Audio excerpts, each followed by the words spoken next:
ज्ञानवापी परिसर में सर्वे का मामला इन दिनों सुर्खियों में बना हुआ है। कहा जाता है कि मुगल शासक औरंगजेब ने इस मंदिर को तोड़कर ज्ञानवापी मस्जिद का निर्माण करवाया था। इसके साथ साथ उसने देश के कई अन्य मंदिरों को भी तोड़वाया था। इसी पर मुद्दे पर बातचीत करने के लिए हमारे साथ मौजूद हैं बीएचयू की असिस्टेंट प्रोफेसर मृदुला जायसवाल जी, जिन्होंने खास तौर से औरंगजेब के ऊपर रिसर्च किया था। सबसे पहली बात ये बताइए कि मुगल शासकों की अगर बात करें तो सबसे क्रूर शासक किसे माना जाता है और क्यों? मुगल शासकों की अगर हम लोग चर्चा करते हैं तो निश्चित रूप से सबसे क्रूर और आतंकी शासक जो है वो औरंगजेब को ही माना जाता है, क्योंकि उसके काल में ही उसने हिंदुओं पर बहुत सारे अत्याचार किए। और जैसा कि आजकल चर्चा में है ज्ञानवापी मस्जिद, तो इस मंदिर को भी उसने ही तोड़कर वहाँ पर मस्जिद का निर्माण कराया था। और इसके साथ साथ अन्य बहुत सारे ऐसे काम किए थे, या जैसे जजिया कर जो है वो औरंगजेब के काल में पुनः 1679 में लगा दिया गया था, जबकि यह कर जो है वो अकबर के काल में अकबर ने उसको समाप्त कर दिया था। और उसका कारण भी यही था क्योंकि वह हिंदुओं पर अधिक से अधिक अत्याचार करना चाहता था। तो ऐसा कर जो कि सिर्फ हिंदुओं से लिया जाता था, जो गैर इस्लामिक लोग थे उनसे लिया जाता था। तो ये सारे काम करके, और ऐसा नहीं था कि उसने जो है वो सिर्फ बनारस में ही ऐसा काम किया। अगर हम लोग राजस्थान में भी मारवाड़ के राज्य की अगर हम लोग चर्चा करते हैं तो वहाँ पर भी हम लोग देखते हैं कि जसवंत सिंह और अजीत सिंह और दुर्गादास राठौर का भी मामला हम लोग बहुत बचपन से ही पढ़ते चले आ रहे हैं। और उसमें भी हम लोग ये देखते हैं कि अजीत सिंह, जबकि मारवाड़ का जो राज्य था, अजीत सिंह के जन्म के बाद औरंगजेब ने यह कहा था कि अजीत सिंह का राज्य जो है वो उसको लौटा दिया जाएगा। लेकिन जब अजीत सिंह का जन्म होता है और जब राज्य लौटाने की बात होती है तो औरंगजेब ये शर्त रखता है कि अगर अजीत सिंह जो है वो इस्लाम धर्म ग्रहण कर लेगा तभी जो है वो उसको उसका राज्य वापस। एक ये बताइए कि औरंगजेब के शासनकाल में हिंदुओं को किस तरीके से टारगेट किया जाता था, किस तरीके से उनको प्रताड़ित किया जाता था?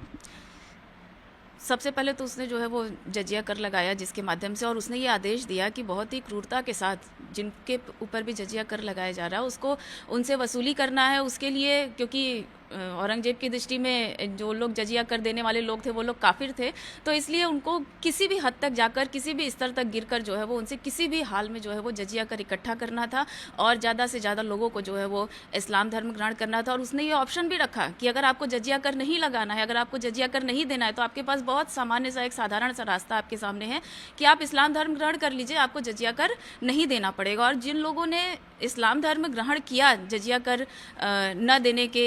उसमें, तो उसने जो है वो उन लोगों ने जब इस्लाम धर्म ग्रहण किया तो उनके लिए बड़ा जलसे का आयोजन किया जाता था, उनके लिए जुलूस निकाला जाता था, उनको पूरे शहर में घुमाया जाता था कि देखो इन्होंने जो है वो इस्लाम धर्म ग्रहण कर लिया है। तो ये सारे आदेश जो है वो औरंगजेब ने अपने जितने भी स्थानीय अधिकारी थे उन लोगों को दिया हुआ था कि जो भी अगर इस्लाम धर्म ग्रहण कर रहा है तो बहुत धूमधाम से, ताकि लोगों को ये पता चले, उनको उपहार दिया जाता था ताकि लोग देख के जो है वो लालच में आए कि ठीक है, अगर हम इस्लाम धर्म ग्रहण कर लेंगे तो हमें भी ये सारे सम्मान मिलेंगे, हमें भी धन संपत्ति का फ़ायदा होगा। तो ये दिखाने के लिए, ताकि ज़्यादा से ज़्यादा लोग जो है वो इस्लाम धर्म ग्रहण कर सकें। हिंदुओं के प्रति उसकी जो नफरत थी उसको आप किस तरीके से डिकोड करेंगी? क्यों आखिर वो हिंदुओं से इतनी नफरत करता था, हिंदू संस्कृति पर अटैक करता था, मंदिरों को तोड़ता था? उसके पीछे की क्या वजह, आपको उसकी मानसिकता को कैसे आप डिकोड करेंगी? औरंगजेब जो है वो शुरुआती 10 सालों में तो उसने ऐसा कुछ प्रदर्शन नहीं किया कि वो जो है वो इस्लाम के प्रति बहुत कट्टर है। लेकिन 10 सालों के बाद हम लोग देखते हैं कि औरंगजेब ने अपनी जो इस्लाम के प्रति जो उसकी कट्टरता उसको प्रदर्शित करना शुरू किया, क्योंकि उसने सबसे पहले, क्योंकि दरबारी इतिहास लेखन का कार्य होता था, 10 साल तक तो उसने अपने दरबार में इतिहास लेखन का भी काम जारी रखा, लेकिन 10 साल बाद जो है वो उसने इतिहास लेखन पर भी रोक लगा दी। और उसके बाद साथ ही साथ उसने और बहुत सारे ऐसे काम किए कि जिससे ये पता चलता है, जैसे जजिया कर की अभी चर्चा हो रही है, जजिया कर उसने लगा दिया। और शुरुआत से हम लोग पढ़ते चले आ रहे हैं, बचपन से पढ़ते चले आ रहे हैं। आप 6, 7, 8 की भी किताब उठा के देखेंगे तो उसमें ये औरंगजेब के बारे में सबसे पहली लाइन आती है कि वह दारुल हर्ब से भारत को दारुल इस्लाम बनाना चाहता था। तो ये सारी चीज़ें हैं जो औरंगजेब चाहता था कि कट्टर रूप से वो इन सारे लोगों को इस्लामीकरण करा दे और यहाँ पर इस्लामिक राज्य की स्थापना करें। क्या औरंगजेब की जो क्रूरता है वो सिर्फ हिंदू समाज से, हिंदू संस्कृति से ही नहीं, बल्कि अपने पिता, अपने भाई दारा शिकोह के साथ भी कुछ उसने ऐसे ही कुछ किया था? जी हाँ, बिल्कुल उसने अपने पिता और दारा शिकोह के साथ भी ऐसा ही किया था, क्योंकि औरंगजेब जिस समय उत्तराधिकारी का युद्ध चल रहा था, उस समय औरंगजेब जब उत्तराधिकारी के युद्ध में लगातार एक दूसरे तीसरे चौथे युद्ध में विजयी होता चला हुआ आगरा की तरफ बढ़ता है और आगरा के किले को आकर वो बाहर से घेर लेता है और घेरने के बाद अपने पिता को पत्र लिखता है कि वो शाहजहाँ को कि वो अपना आत्मसमर्पण कर दे और और अगर वो नहीं करता है तो वो जो है उसने क्या किया कि किले के बाहर से जो पानी अंदर जाने का रास्ता था, उसने उस पानी अंदर जाने के रास्ते को बंद कर दिया। इस पानी बंद करने के काम पर जो है वो शाहजहां ने औरंगजेब को पत्र लिखा और उस पत्र में ये लिखा कि तुमसे अच्छे तो हिंदू हैं जो अपने जीवित रहते भी और मरने के बाद भी अपने परिजनों को पानी देना नहीं भूलते, लेकिन तुमने तो जो है वो जीवित रहते ही अपने पिता को पानी देना बंद करवा दिया है। और इसके साथ साथ उसने पिता को, जैसा कि सबको जानकारी है कि 8 साल जो है वो उसने अपने पिता को, क्योंकि पानी जाने का रास्ता बंद हो चुका था तो शाहजहां के पास और कोई रास्ता नहीं था, पानी बिना जीवन चल नहीं सकता था, इसलिए उसने आत्मसमर्पण कर दिया। और शाहजहां को जो है वो 8 साल तक उसने जो है वो कैद में रखा और कैद में ही शाहजहां की मृत्यु भी हो जाती है। और जहां तक दारा शिकोह की बात है तो दारा शिकोह के साथ भी उसने बहुत ही क्रूरतापूर्वक व्यवहार किया। उसने दारा शिकोह को